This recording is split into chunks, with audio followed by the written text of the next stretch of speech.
نماز میں کچھ چیزیں ایسی ہیں جو ایک نمازی کے لیے زیب نہیں دیتی. مثال کے طور پہ ٹخنے سے کپڑے کا نیچے رہنا، ٹخنے سے آپ کے کپڑے کا نیچے رہنا سخت وعید آئی ہے، اور یہ ہمیشہ کے لیے منع ہے، نماز ہی میں نہیں، ہمیشہ کے لیے منع ہے.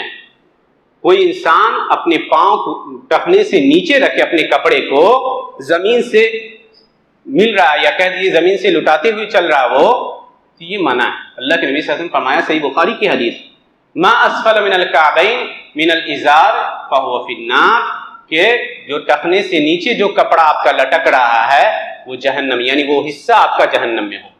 تو انتہائی سخت وعید، چاہے آپ پیجامہ پہنتے ہو، لنگی پہنتے ہو، پینٹ پہنتے ہو، جو پہنتے ہو. لوگ جو ہے نماز میں آتے تو موڑ لیتے، فولڈ کر لیتے، نہیں، آپ کو ہمیشہ نہیں پہننا ہے. اگر آپ کے کپڑے ویسے ہیں ریڈی میڈ تو اس کو جا کے کٹوائیے.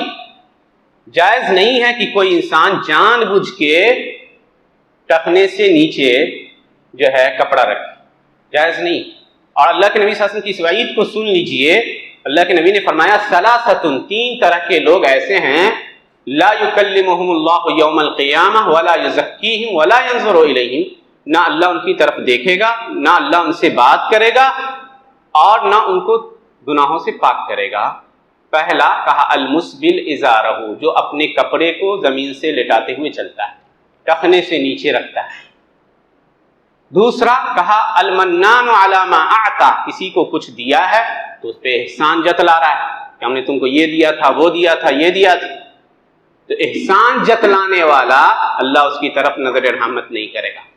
اور تیسرا کہا المنفق علی سلعتہ، الحالف علی سلعتہ کاذبا، جو اپنی بزنس میں ہے اور کہتا اللہ کی قسم اتنے میں خرید ہے، حالانکہ جھوٹا ہے، وہ جھوٹا ہے تو قسم کھا کے بیچ رہا ہے، جھوٹی قسم، تو کہا اللہ اس کی طرف نظر رحمت نہیں کرے.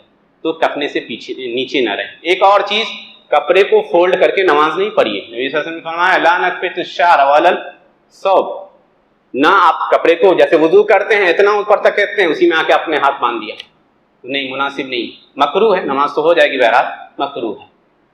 مان لیجئے کہ کوئی انسان ٹخنے سے نیچے کپڑا رکھے ہوا ہے، نماز پڑھ رہا ہے، اس کی نماز کا کیا حکم ہے؟ تو پھر وہی قانون لوٹے گا جو ہم پہلے بتا چکے ہیں. جب کسی کی زمین کوئی غصب کر لیتا ہے، تم نے کہا تھا کہ کسی کی زمین ہتھیا لے اور اس میں نماز بھی پڑھ رہا ہے تو نماز تو ہو جائے گی، برابر گناہ چڑھتا رہے گا. ٹھیک ہے، تو اس میں بھی نماز تو ہو جائے گی، گناہ گار ہوتا رہے گا جو اپنے کپڑے کو نیچے لٹکاتا ہے.